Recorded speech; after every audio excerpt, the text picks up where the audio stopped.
I could tell you stories about Father Gene and Father Jerry, but I won't. But along the way, you have an interesting ride as a priest because you get to meet all kinds of people. Truly, you get to meet holy people. There are really holy people in every parish. But there are people that are like what St. Paul was talking about in every parish as well, because our parishes are made up of human beings.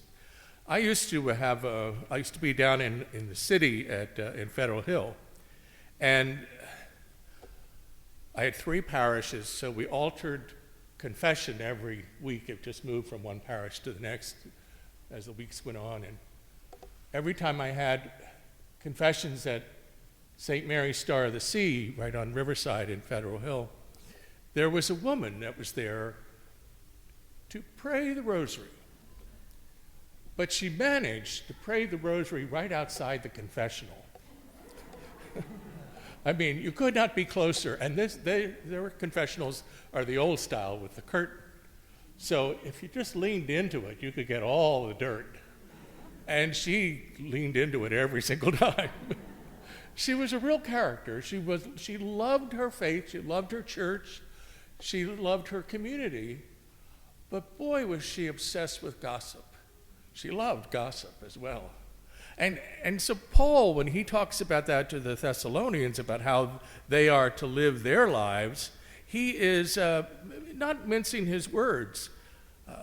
Paul was irritable.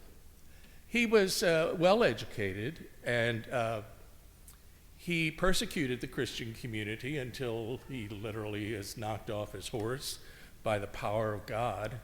And it takes him a long time before he comes out of hiding. After he has been converted to the faith, he goes into hiding for almost 2 years because he doesn't know what to do with this faith community that he has persecuted. Are they going to put him to death? Are they going to stone him? Or what are they going to do? And then there's always Peter. Peter is a fisherman. Paul is a well-educated man. He would be like the Harvard graduate, the grumpy one, you know.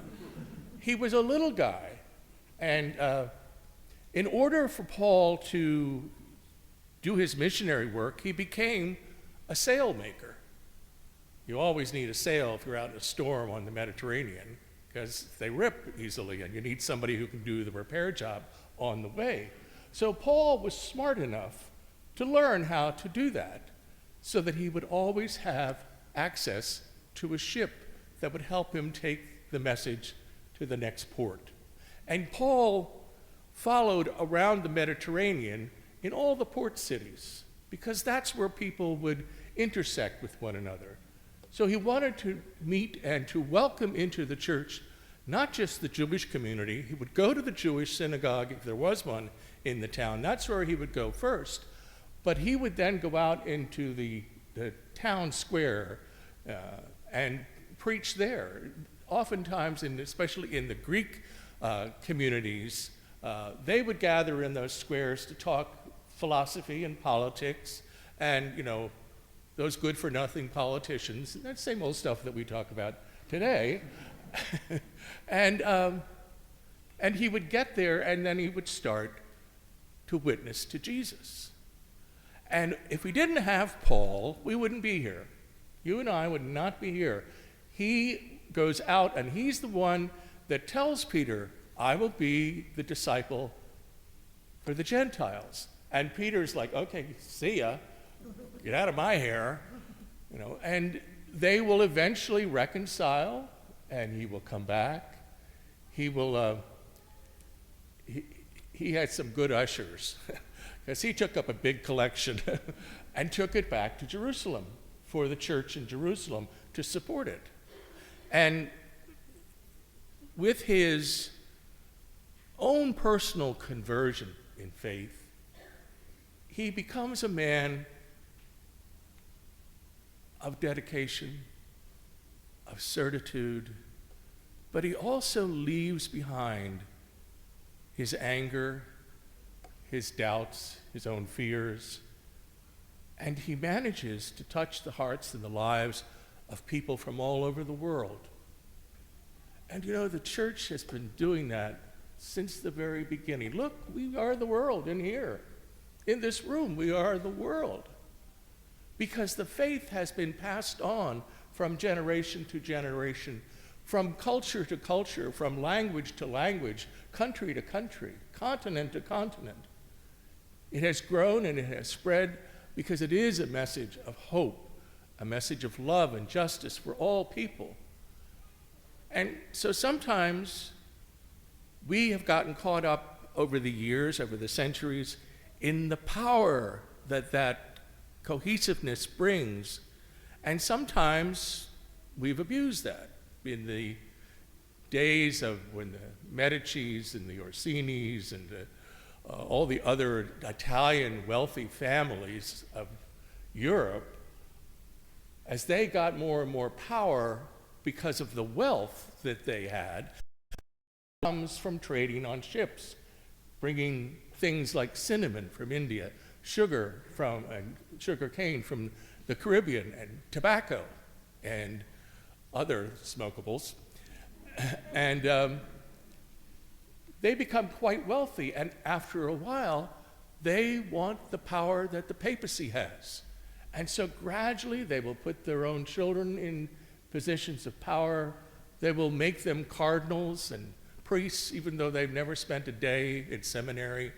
They would get it because they had the power to do that. And that led the church down a terrible path of self-destruction. All of those great buildings that you see, St. Peter's Basilica, they were all built during this time of the Renaissance when money was everywhere, power was everywhere. But the church, when it got so much power, and the people that got in there to undermine that power, we did all kinds of things that were wrong and sinful as an institution. And even in this modern age, with all the abuse that we have experienced in the church since, gosh, I started to hear about this when I was in college seminary in the 70s. We have gone through these terrible ups and downs along the way. But yet, God perseveres. And the gospel tells us that when Jesus is saying, before all the awful things happen, they will seize and persecute you, will hand you over to the synagogues and to prisons, and they will have you led before kings and governors because of my name. It will lead you to give your testimony. And that's the challenge for our day and age, to testify to our belief in the Lord Jesus, but to do it with a sense of humility and love, a sense that God is at work in all of us, not just in the party we recommend or the party we vote for, but God is at work among every single one of us. And that power is so strong that it has changed the world and continues to do so and will continue to do so. It is not easy to be a person of faith sometimes. Sometimes it's very, very difficult. This weekend, the Jesuits are celebrating the death of 5 Jesuits in El Salvador, and their housekeeper and the housekeeper's daughter, who happened to be in the house when the revolutionaries came in and slaughtered them. Those kinds of things happened in developing countries. They happen in developed countries. A couple of months ago, last Easter, a bunch of people in Africa going to church on Easter Sunday. Can you imagine? You're going to church on Easter Sunday, you've got your finest on, and you go in there and you see all the people you know and love, and you want to be with them, and you want to celebrate God's love, and then the next thing, someone comes in with a machine gun and starts shooting everybody. Those kinds of sad things happen too often in our world. And sometimes they happen because of division. Sometimes they happen because of mental illness. Sometimes they happen because of hatred. I was looking this morning on YouTube for it's a Russian website called 1420 it's called, and they interview Russians on the streets. It's a young fellow. He's a young college-age student, and he's got a YouTube channel, and he asks questions of people that he meets on the street. And he asked a question of this one gentleman. He says, Russia is doing what is right. We are getting rid of the Nazis, and we're getting rid of the Jews. And it was like, how can you be a Christian and say these things? Yet, the Patriarch of Moscow, because the Ukrainian church separated themselves from the Russian Orthodox Church, the Ukrainian Orthodox Church asked the Patriarch in Greece to release them from their leadership in Moscow and to give them their own. They call it autocephalous. They are a church on their own. They're all under the umbrella of Orthodoxy. But they were given the opportunity to establish their own free churches. And the Patriarch of Moscow is telling Putin and the people of Russia, it's okay to kill those Ukrainians because they're a bunch of sinners and they're going to burn in hell. You know, that kind of mentality is around in our neighborhood as well. And we all have to deal with that, each in our own way. The challenge is there. How do we deal with those people charitably? How do we listen and respond with gentleness and certitude in our faith? That's how the church persevered. That's why we're here. Because people were put on the spot and were asked, what do you really believe? Who do you believe in? And what are you going to do when you're put to the test? By the grace of God, we are all here. We're here to bring hope to the world, to make that little baby a happy adult. That child needs you to be a mentor, to be a teacher, and to be a caregiver. One another to do that. And because we do it, hope is still alive. Hope is still here in the world. And we are still the children of God who follow. Sometimes we stumble and fall, but we get back up and God says, dust yourself off. You know I love you. Don't do that again. Try your best to walk in the light of faith. So my friends, don't give up.